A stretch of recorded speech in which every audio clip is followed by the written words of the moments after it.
Hey y'all, hey y'all, hey y'all!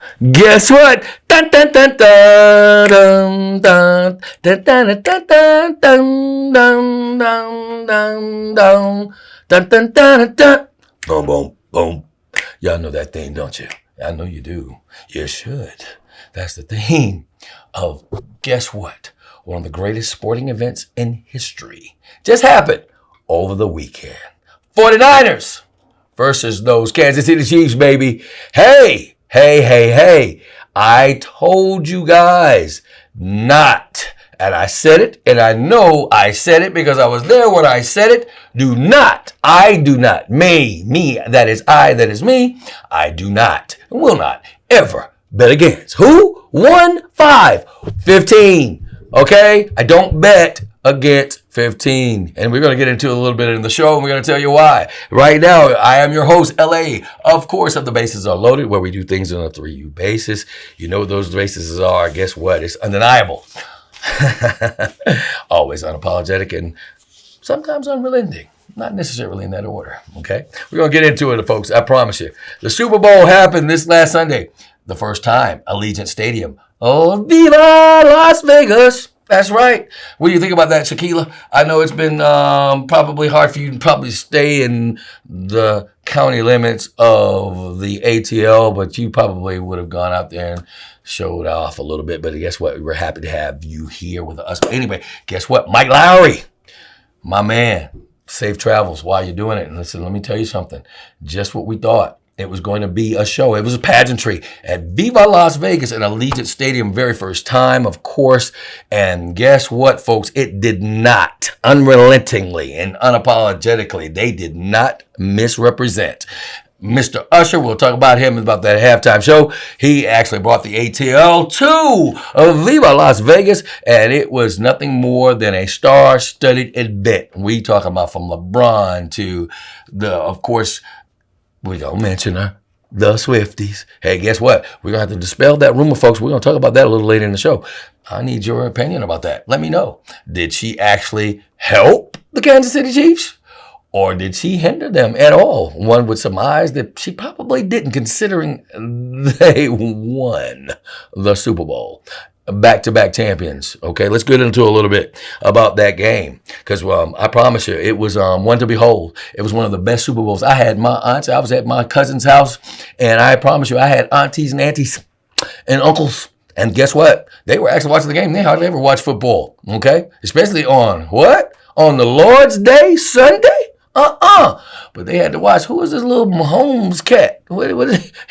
He looks like he might know what he's doing a little bit. Sure enough, it was a series of events that happened in that game that were perfect. I promise you, we're going to talk about them. All right, let's talk about the stats a little bit. Purdy, Mr. Irrelevant.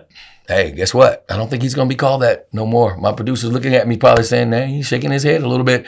I don't think he's going to be what's called irrelevant, considering there are guys that have been played this game, football, in the National Football League for years plus, 20 years plus. Some of them can actually bolster this, that they played 20 years. But guess what? They never even went to a Super Bowl game, let alone put themselves in a position where they could actually win it.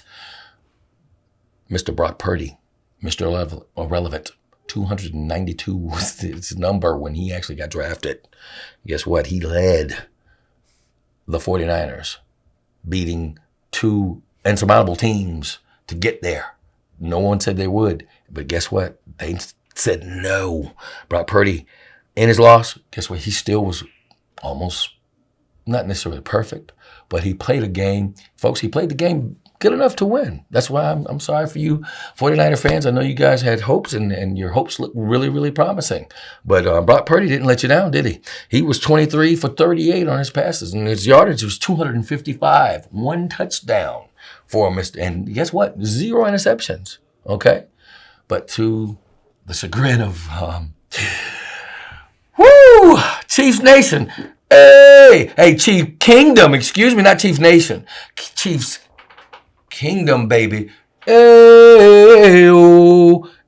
know where you guys got that chant from. That's the reason why I adopted you guys as my second team. That's okay. FSU, baby. FSU is always in the house. They even got one of our colors, guys. We won't talk about that. We'll leave them alone for right now. But guess what? Mr. Pat Trick. That's right, Patrick Mahomes. Because his mama said his dad's name is Pat. I call his name is Patrick. Mama call him Patrick. I'm gonna call him Patrick. Okay? So Mr. Pat Mahomes, listen to these stats. 34 for 46 on his passing yardage, 333 yards. He also scrambled for one of the longest. He scampered for one of the longest runs in history of the Super Bowl, okay? And he did have one interception, but it did not cost them any points because, of course, the 49ers could not capitalize on it. So, hey, let me know what you think about that. Did the 49ers, did they give this game up because they were up by 10? Same way they were last year when they played the Philadelphia Eagles. It's something about the number 10 for Patrick Mahomes that somehow just puts him in a position where he's like, nah, I think it's time for to start playing now. That's enough points. Because he becomes a totally different beast in the second half, okay? And that's exactly what happened. Now, let's talk about some of the little things that happened during the game. There was all kinds of fallout from people. People, of course, all the pundits right now between ESPN and NFL Today, most of the, and even CNN even brought it to some of the light that was actually coming out. It could be deemed itself negative, but those guys dispelled the rumors when they were going in at halftime and they only got 3 points. It's seemingly that Mr. Travis Kelce was a little upset, went over to his coach and busted him a little bit, caught him off guard. I'm quoting Andy Reid himself at the end of the game. He was so intense in what was going on in the game, he didn't realize Travis was there. He caught him off guard. It looked like he bumped him and knocked him off, but he actually, he says, hey, man, I'm an old man. So my equilibrium was a little off. And all he said was, Coach, let's go. Give me the ball, is what he said. To everybody's just, for those who just had to have something to say. That's all it was, guys. It was no harm, no foul. And at the end of regulation, because guess who? Mr. Buckner. Mr. Buckner, kudos. Mr. Buckner, that long punter and field goal kicker for the Kansas City Chiefs, set a record as the Super Bowl history. 57 yards. Patrick Mahomes says, he knows he's got a kicker. He relies on him. All he's got to do is get that ball past the 40-yard line. Oh, my goodness. Past the 40-yard line, Mike Lowry. That's amazing. That's some serious confidence when you got a kicker that can kick the ball almost 60 yards. That does give you a formidable amount of just unrelenting confidence, okay? And that's exactly what happened because just before the half, they actually scored.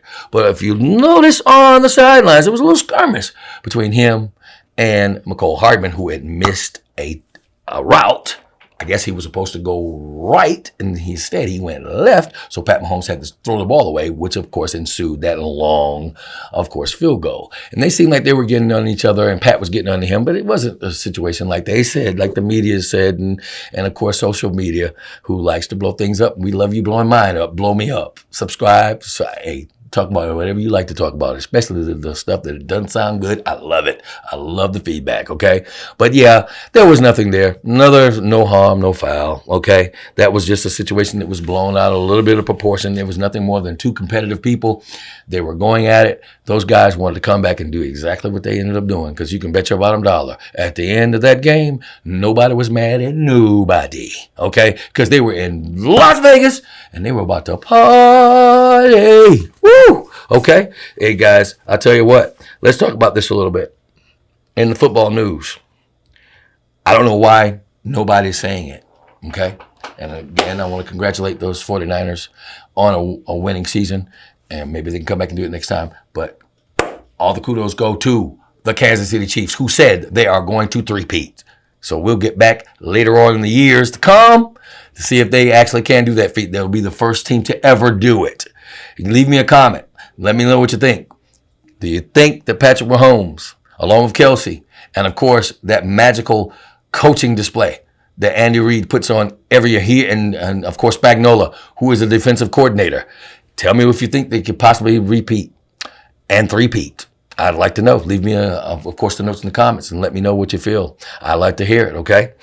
Hey, are you liking the Bases Are Loaded? Do me a favor.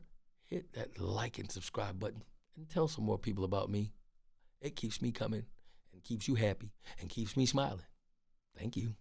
Now, speaking of other sports, of course, not other sports, but of course, matter of fact, yeah, let's stay on the football a little bit, folks.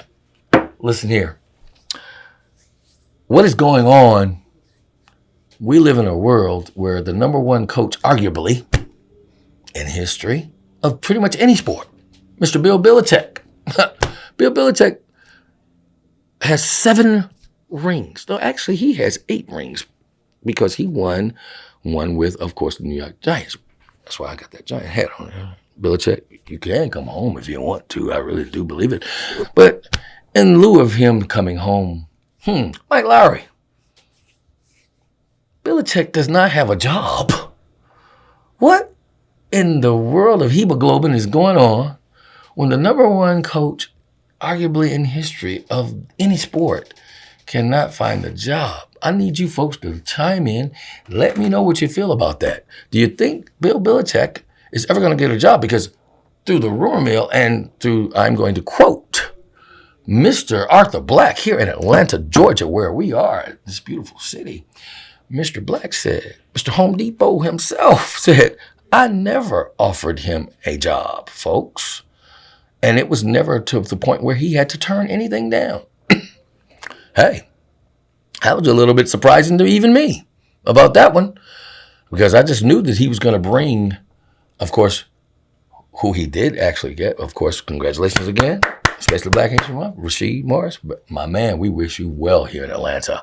Okay, you're going to have a strong force behind you. The city's going to, of course, engross you and keep you and encapsulate you in this winning formulation thing. At least those dirty birds say that you better. I know you dirty birds are out there ready to have a winning season, folks, and get to the playoffs like you probably have wished for in the past 4 or 5 years. But it's coming. It's coming soon. I think Rasheed was going to do a good job. But back to Belichick.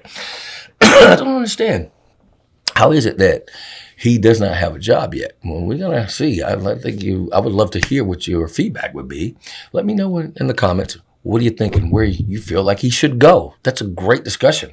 Leave me those comments, and I'll definitely like and subscribe and let me know what you feel about Coach Belichick and not having a job, okay? I promise you. I'm still a little, miffed about it. Hey, I can't say anything. Maybe you guys can. Mike Lowry, I'm at a loss for words. Can you believe it? Baseball, baby. Yes, sir, my Yankees. Ooh, my Yankees are set. We are stacked. We are ready. But let's talk about some other stuff in baseball news, guys. Guess what? Can you believe that Major League Baseball right now has top agents, free agents, just like Bill Belichick, don't have a job. Here's the top 5, believe it or not. Blake Snell, Cody Bellinger, Jordan Montgomery, and Matt Chapman. Here's what's kind of interesting about this. Scott Boras, one of the number one premier sports agents. What are you doing? These are all your clients. Why don't they have a job? Why are they not on a team? Getting ready to spring practice. Spring practice is only about 25 days away. Okay? What's going on with these high volume, high producing players that are not on a team? Someone help me understand that. You guys leave me that comment. Let me know what you feel about that. About these top baseball players not having a job, and they've got one of the top premier agents in the game that's there. Okay? Other baseball news. Oriole fans, Baltimore Orioles. Mike Lowry, we know you are from Baltimore, brother. I hate to tell you, even though I'm pretty sure you probably not going to be too affected by this. Camden Yards, of course, where the baseball plays are done. As a matter of fact, those Orioles were number 1. They had the number 1 ranking last year. At the end of they were number 1. It hadn't been that in about 30 years. But for you tobaccos enthusiasts, the ones who like to dip a little snuff every now and then, hate to tell you, fellas, you ain't gonna be able to burn. No puff, no snuff in Camden Yards, and it's gonna trickle down to, guess what, to M&T Stadium. Okay, the Bank Stadium, of course, where guess who plays? The Baltimore Ravens play. You guys are not going to be able to use no more. Not in that stadium. They are banning it. The collectives of course, the city, along with your state, has gotten together and decided that there's no more tobacco use in that stadium, in both those stadiums, in both Camden Yards and M&T Bank Stadium. So you guys are going to have to do a little bit better, folks, I guess. You have to spit outside and shoot that snuff outside the building. Hate to tell you that one, but, hey, it happens, folks. It happens all the time. Also, going back to basketball, which I don't have my basketball, folks. Basketball is getting booed up. Guess what? Mike Lowry, that's all we got left, baby. That's what we got to look forward to. I'm going to talk about Coco Golf in just a minute. But we're going to stay on my Knicks along with the Knicks. They blew a call so bad, so egregious. Folks, when have you ever heard this one? The Knicks, Jalen Brunson, who has been playing lights out, was also been playing some defense too, boy. Okay? He's been playing some defense for you. And at the end of the game, they came back and they were about to win the game when he actually lunged into Aaron Holiday and didn't even touch him. Foul was called. They reviewed it. It showed, just as plain as day, he didn't touch him. But they sent that kid to the line. And out of 3, he hit 2, and that put them up. And they ended up winning that game because it was 0.6 seconds left on the clock. And the Knicks ended up losing that game, which put them back at number 4. They were almost at number 2. Of course, challenge for the Eastern Conference, because we want our Knicks to make it to the, not only just to the playoffs, but we want them to actually advance.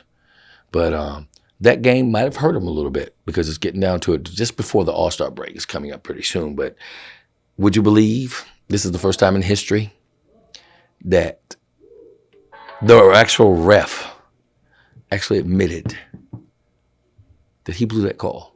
When have you ever seen that? That never happens. So leave me a comment. What do you think should happen when an NBA ref actually admits that he blew a call that cost the team to actually lose? I want to hear what you guys think too. What would be a formidable punishment, or what should happen? Should the team be allowed to come back out and play those last few seconds at the end of the season just to make everybody happy? Or should something happen to those referees to make them a little bit more conscientious about making calls that could cause somebody's season to actually end in the matter of seconds? Leave me a comment and let me know what you guys think. I'd love to hear your feedback on that, all right? Now, also, in other news, guess what? I'm going to put my neutral hat back on. Yes, sir. You're hearing it here first, folks. I'm telling you. Maybe not first, but yeah, I'm going to just claim first because I like to be first. I don't know about you guys. I thirst to be first. Tiger Woo! Can you say Tiger Woo? Tiger Woods, folks. How many folks still out there rooting for Tiger? Everybody wants him to come back and come back strong. Well, guess what? Tiger just opened and launched yesterday. Guess what it's called? Sunday Red. That is his new line, his own line of pro golf apparel, sports equipment. Yes, sir. Tiger Woo. Tiger Woods, baby. We wish you all the best, Tiger. We know it's going to be awesome. I saw the logo. I love how the logo looks, folks. I wish I had a graphic to show you. Maybe my producers might put one up for you guys. It's awesome. It's a tiger broken down, and it looks like it's his ribs, with those ribs and his bones actually represent how many times Tiger Woods has won a major, baby. And you know what that red represents. You know when Tiger puts that red on, he's off to howl, the prowl, and to kill. Because 9 times out of 10 on Sunday, that's when that bad boy's won. Because that's when he used to put the fear in the folks, because the Tiger was about to pounce on you. Because that's what Tiger was doing. Guess what? I think he's going to come back to that reputable form. I really do believe he's going to come back because he's strong. He's been working out. He's getting his legs intact. He's got a great trainer, and I think he's going to come back. You'll be seeing him in some of the tournaments up and coming. And that'll definitely be a pleasure. And of course, the television loves it because when Tiger is on the TV, people actually tend to stand there and watch, sit there and watch, or just run around and watch. So, Tiger, we wish you all the best, my friend. Definitely pulling for you. I can't wait to wear some of your apparel. I'll try and put some on the show. I need you to send me a donation. Do so. Yeah, you said that first. I did. I said it. We like the money. My producer does too. Mike Lowry always knows about the money. All right. And it'll be, just to let you guys know, his apparel will be in the stores in May. So be looking out for it. Sunday Red. Okay. Tiger Woo. All right, folks. And we're going to end the show a little bit right now on some moments that I think are near and dear to me. Okay. I was somewhat sequela. I was thinking about this as I was walking down my hallway today, getting ready to come and take the show. I started thinking how much of a blessing, folks, that it is that we have something like the Super Bowl because of all the things that go on in our lives. And you folks know it better than me. You live it. We do have one day out of every year that we all as my family members got together and we had a ball this past weekend. And I just think it's awesome that families can get together, whether you like football or not, or care anything about it, and don't know what 1st and 10 or of course, a field goal is from a baseball diamond. It doesn't matter. All you know is you took the time out with your family to actually enjoy that little bit of time. And not to mention, folks, the viewership. Watch this. Did you know that was the #1 watched program on television other than the moon landing? That's right, folks. Neil Armstrong. It was right up there with it. 123.4 million viewership. And it also was just a few minutes in being the longest game as well. We can thank Mr. Usher for that. Usher, you did a great job, brother. We're proud of you here in the ATL. You definitely represented. You had everybody there from Luda. Jermaine, I'm not going to tease you about them socks, boy. I'm not going to do it, Jermaine. I'm not going to do it. I love you. You know you my man. Tell mama. Hey, you know, Mama, I know you're loving your Clydesdales. I know it. I just want to tell you, I know you riding them well. But Jermaine, don't ride them Clydesdales with them socks on, bro. But Luda from Little John, of course, I ain't going to even get in that thing about what Swiss is having to talk about his wife. Swiss, I'm sorry. Your wife looked good, brother. Hey, you can't be mad at the young fella wanting to put his hands on hips, but that's all he did. That was nothing sexual about that. Stop, social media. Stop. Come on. Stop with that. There's nothing there, nothing to see there. But it was a great family outing, folks. It was a great event for not only the players, but for the state of Nevada and for all the countries and everybody else that watched, okay? Now, in Black history, I want you guys to know the very first Black woman gymnast to win an all-around at the Olympics was, of course, Dominique Dawes, okay? Coming up in July would have been probably about 15 years ago, folks. Well, 16 years rather, because it's always a 4-year event. And we just want to congratulate Miss Dominique Dawes for that as well. And the best thing, I'll end it with this, folks. Best thing happening in sports. Little Jeremiah Fennell, 10 years old. Guys, if you haven't seen him, Google him. He is a delight. This kid is absolutely amazing. He was there on the sidelines interviewing the NFL players. He's 10 years old. He has an old spirit. He actually cares. He actually had footage as well as intel on some of their personal things that were going, and he was telling them how he would pray for them and how things were happening for that. Their kids were in a position where they were helping when he didn't even know it. And then you should see the looks on their faces, folks. Google it, or either go to YouTube and pull up this kid, Jeremiah Fennell, okay? He is going to amaze you. He's 10 years old, and he already has a career, a promising career at 10, okay? And that's where we're going to stop it right here, folks. And remember, like I've told you several times before, when I know, you will always know better. Peace and love to everybody. And let's go with the rest of the sports world, because guess what? The bases are loaded, baby. Hello, and thank you for watching Bases Are Loaded. This show is brought to you by Hot and Saucy, flavor over heat.